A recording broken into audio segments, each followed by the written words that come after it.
$100. No, hold on, stop, just quit. That's not even true. That's not even true. You don't even need $100. You can do something like this with $10. What if you took a few dollars and you use them to validate this idea that you have before you spend even more money, time, and energy trying to get this thing off the ground? That's what we're going to talk about today. I'm going to keep talking about the idea of a $100 ad spend, but you can do this with even less money. But today we're talking about using $100 in ads to go out and validate demand for your new business idea that you're trying to get up off the ground. As a reminder, we're in the 30-Day Founder Blueprint series. I don't know what day this is. I'm guessing it's like day 11 or something like that. I know I'm in week 2. Week 1 was all about ideation. Week 2 is all about validation, and that's what we're doing today. Today we're talking about this idea of using $100 in an ad spend to go out and validate demand for what you're doing. If it doesn't work, you just move on to the next thing. Now, the goal is not to go out and actually get revenue. The goal is to get information and data. That's what this is really all about. It's about turning this $100 into data to, one, validate whether or not you've got a good idea, and two, if you do, validate what customers are looking for in your solution. So we're going to ask ourselves a couple questions. Does my market want this offer? Does my ad creative stop people from scrolling? Specifically, you're using these ads on social media, you're going to want people to stop from scrolling.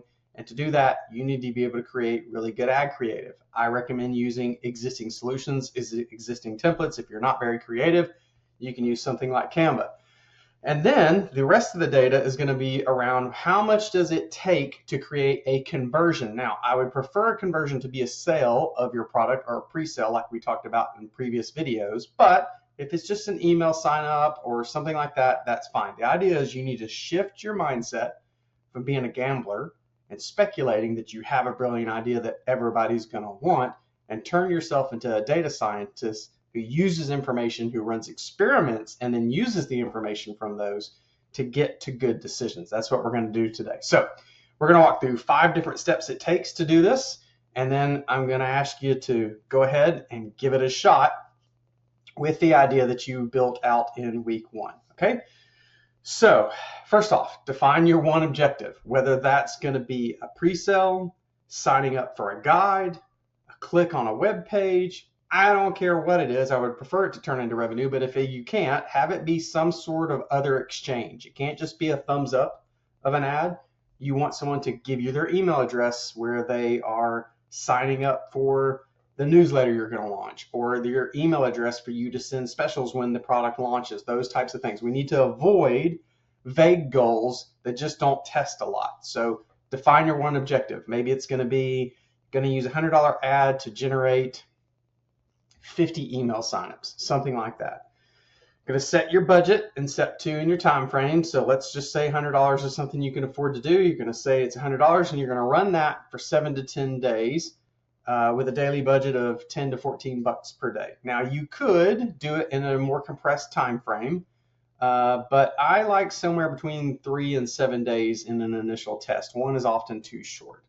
That way it gives you time to monitor things that we're going to talk about here in a minute with your tracking, and you can make tweaks to the ad along the way. Step 3, you're going to create your ad, and your offer should be low friction, should be something easy. It could be a free PDF download. It could be a checklist. It could be a discount code. Sign up for email to get a discount code, that type of thing. We're going to try a couple of different ads. So most platforms will allow you to split. It's called split testing. You post different types of ads and start to see which ones do the best, and then you can turn one off and put your money into the one that's doing better. You could do that. I recommend, if you're going to do split testing, only change one thing on your ad creative. So if you have 2 ads, have them be identical except for, let's say, the title, the header of the ad, or the call to action button is a different color, those types of things. So we create our ad and our offer. In step 4, you're going to choose your audience. I've talked about this a lot. You should know who your ICP is by now. You should know your ideal customer profile. You should have documented it intimately in week 1. If you did not, shame on you. Go back and do that. You should have that information so that when you design the ad, you can have it speak specifically to that ICP. Okay? And then in step 5, this is really important. Doesn't do you any good to run an ad if you can't track the information. Platforms like Facebook and others allow you to track data around those things, but you need to monitor it. It's not just something you monitor at the end of the ad. I want you to monitor it throughout the ad. Now, that doesn't mean every single hour you need to log in and see how it's doing, but especially early in the ad set, let's say you're doing a 7-day ad set, I like the idea of going in maybe every 4 hours in the first day or so and just monitoring how the things are doing. And if one ad is way outperforming the other, just go ahead and turn the other one off and put all your money into the one that's outperforming. The things that we want to track in data as you're becoming a data scientist for this type of experimentation are click-through rate. So that's when someone clicks from your ad and goes to, say, a landing page. Conversion rate, so that would then be taking the next step. So they didn't just take one step to go to your landing page, they took another step to convert and give that email address, download that PDF, pay for the product, that type of thing. We're going to pay attention to cost per acquisition or cost per conversion. So how much does it take you to kind of take one prospect from seeing your ad, clicking your ad, going to your landing page, and doing the action that you've asked them to do? What's the cost of that? So a couple ways to read this. Now, if you have a high click-through rate, but you have a low conversion rate, this means your ad's probably pretty good, but your landing page is not as good.